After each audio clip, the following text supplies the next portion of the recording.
yang nggak bisa dikasih tahu orang tua.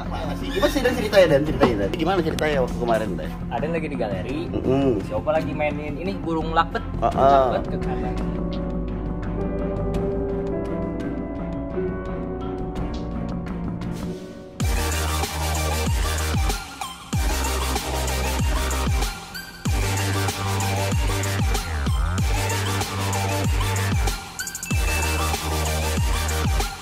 Kobra kayaknya gigit 2 kali ada ya. Nah, gigitan pertama itu di sini nggak tembus. Nah, terus dia langsung ngunyah lagi di sini. Ular di permukiman semakin meningkat seiring masuknya musim penghujan.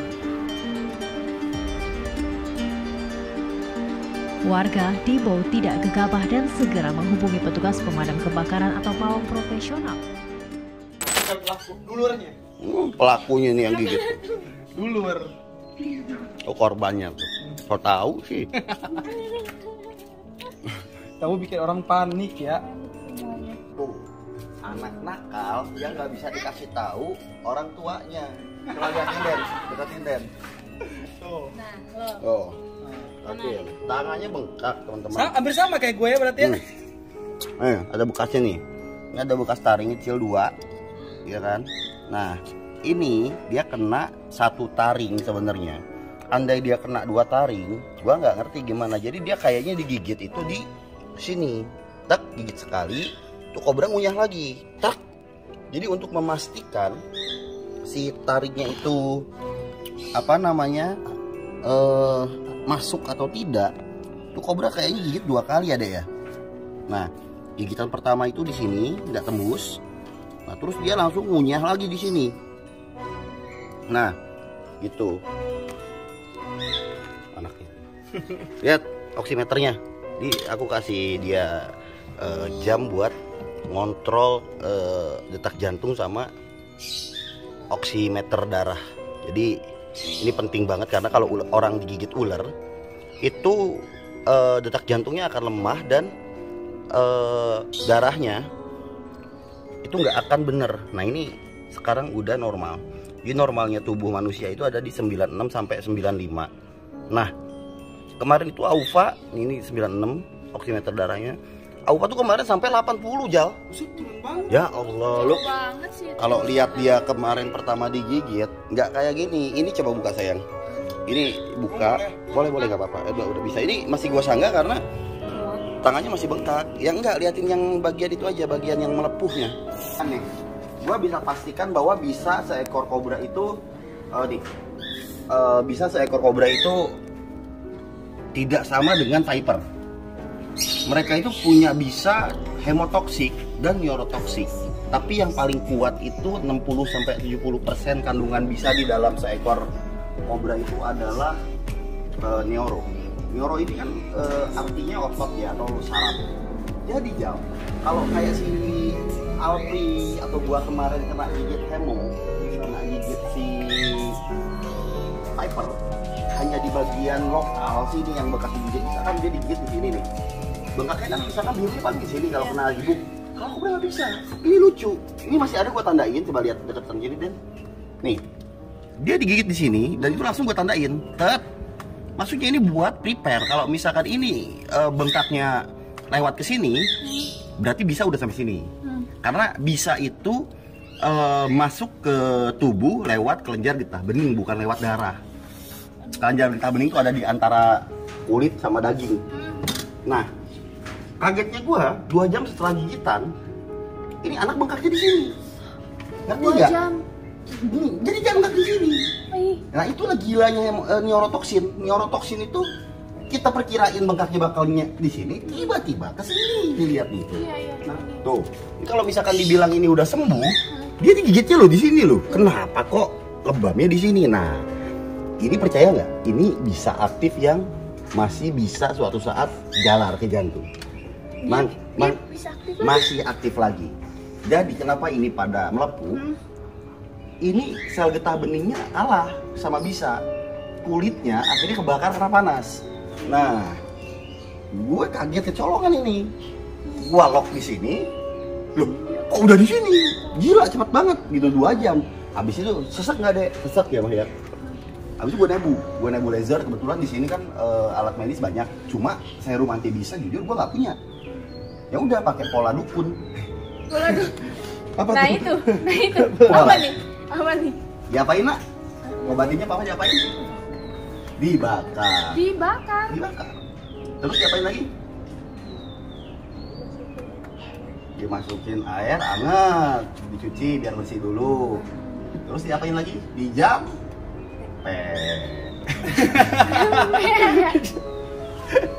Jadi Tapi anaknya nangis gak gitu? ya, tapi dia panik. Jadi mati nggak apa aja tai lagi ya. Gue kesel soalnya.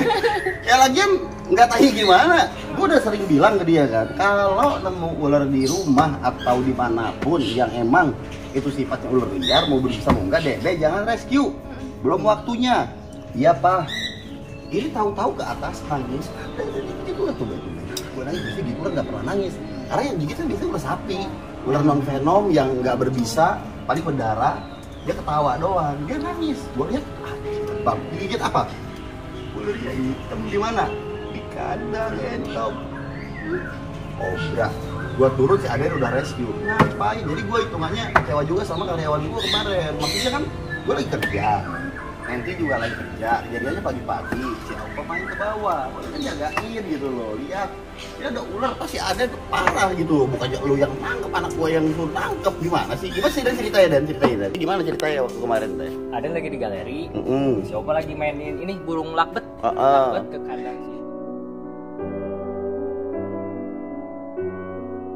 Ini kobranya teman-teman yang gigit Aufa belum kita. Panik. Udah nggak apa-apa. Jadi gini, gue bilang ini anak kan. Biar orang-orang nggak panik. Jadi tadi gue upload di Instagram, gue bikin video. Gue bilang Aufa digigit anak kobra, padahal emaknya kobra yang gigit. Jadi di bulan Maret sampai Juli mereka itu kawin. Nah di Juli sampai di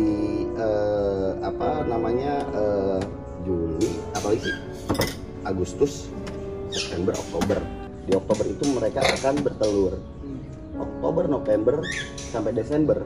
Telur-telurnya itu 2 bulan menetas. Karena masa inkubasinya kobra itu beda sama piton yang harus 3 bulan.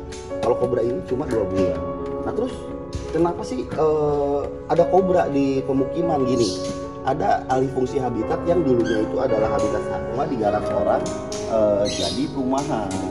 Jadi sarana untuk hidupnya manusia lah, kayak jalan, kayak apa. Nah ini bukannya saya anti pembangunan, enggak, tapi faktor-faktor itulah yang membuat si ular itu akhirnya ada di pemukiman. Jadi mereka adalah hewan yang paling bisa menyesuaikan diri dengan cepat di lingkungan baru, termasuk lingkungan ekstrim. Asal ada lubang, ada makanan mereka seperti tikus gitu ya, dan hewan lain, mereka akan bisa hidup. Gitu. Emang galak apa lo? Lagi kita anak gue lagi. Jadi ini ular kurus bukan karena nggak makan. Dia ini baru keluar sarang. Karena biasanya kobra dan king kobra itu akan masih standby di sarang sampai anaknya itu benar-benar netes. Apa? Nah nanti setelah anaknya netes, barulah para kobra keluar dari sarang. Nah kemarin itu ramai juga tuh, dari 2019 mulai tuh orang-orang paham kok banyak banget ular keluar, apalagi pas musim hujan banjir. Kenapa? Bukan karena lepasan dari hobis yang nggak bisa miara lagi kemudian lepas ke alam, bukan karena itu faktornya. Mereka itu menghuni lubang-lubang air, mereka menghuni lubang-lubang tanah, mereka hidup di dalam tempat yang emang kita nggak pernah tahu posisinya. Nah ketika mereka kebanjiran, berarti mereka nggak bisa napas, akhirnya naik ke atas buat keluar dan akhirnya nyari makan, terjebaklah di antara rumah-rumah kita. Nah gitu, makanya pada kaget ya, jangan kaget karena gimana lagi, udah alih fungsi kayak gitu dan resiko lah. Nah kembali lagi ke kita ngejaga kebersihan rumah kayak gimana, dan juga mengawasi anak nih yang penting nih teman-teman nih. Karena kadang anak kita nggak pernah tahu nih gitu kan kapan keluar rumah dan kapan mereka main di mana dan nemu ular di mana gitu. Jangan karena sekarang tayangan yang ngebahas ular di YouTube atau di platform media gitu loh ya, bukan cuma Panji Petualang, banyak. Kadang-kadang ada yang ngaco gitu, malah atraksi, kagak edukasi sama sekali gitu. Nah itu kadang nggak obsesi anak buat nangkep gitu. Jangankan anak orang, anak gua aja tiba-tiba nangkep, aduh gitu kan. Untung bapaknya pawang. Masalahnya nggak ada duit, kan lagi paceklik sekarang. Kalau dibawa ke dokter berapa puluh juta habisnya. Gua obatin pakai jampe-jampean, pupuk. Gitu. Ya maksudnya bukan juga dibakar atau itu dibakar, bukan dibakar gitu ke kulit ya, enggak. Itu ada sarana terapinya, ada caranya. Cuma kan itu yang praktek harus yang ahli, harus yang bisa, nggak sembarangan orang bisa. Makanya kalau ditanya, kapan ini obatin orang, oh yang digigit ular pakai apa sih? Aing bingung nggak jelas karena nggak akan bisa diaplikasikan oleh kalian kalau misalkan kalian mengalami hal kayak gini. Ya kalau ketolong ya bawa ke sini aja, ntar gua obatin bisa lah, insya Allah sembuh gitu ya. Ya mungkin dipotong dulu tangannya. Aduh. Oke, kayak gitu teman-teman. Jadi ini pelakunya, ini posisinya ular yang dehidrasi itu gampang ngamuk. Tadi kan nyerang-nyerang ya. Gue pengen gue masih mau nyerang. Nyerang ya. Siapa? Api hukul. Belum siap karena kayak ngegel. Blow on gigit anak gue lu ya. Pasti gue matiin lu. Padahal gue sayang, kesian dah. Gue sembuhin lah. Tadi nyerang-nyerang di dalam. Gue pegang dia. Dasar ular Sunda. Tahu tangan gue aneh kalau pegang ular gitu. Nah, Den, posisi nangke iya disimpan di galeri. Biar gimana pun juga kita harus sayang dia lah. Karena kan di sini konsepnya adalah rescue ya dan konservasi. Jadi ya kesalahan Aufa ya nggak bisa dibilang gara-gara ularnya terancam mungkin posisinya kan di pojokan situ. Pasti dia nyerang karena dipegang. Jadi ceritain deh, kemarin gimana ceritanya bisa pegang? Jadi mau rescue? Enggak, pengen nyoba megang. Aufa belum kepegang loh udah gitu. Nah ini kenapa saya pakai tanah pas habis pegang ular, karena dia pup. Nya ular itu mengandung banyak bakteri guys. Jadi bakterinya itu hanya bisa mati atau ternetralisir kalau kita pakai tanah dulu. Kayak liur anjing. Oh iya.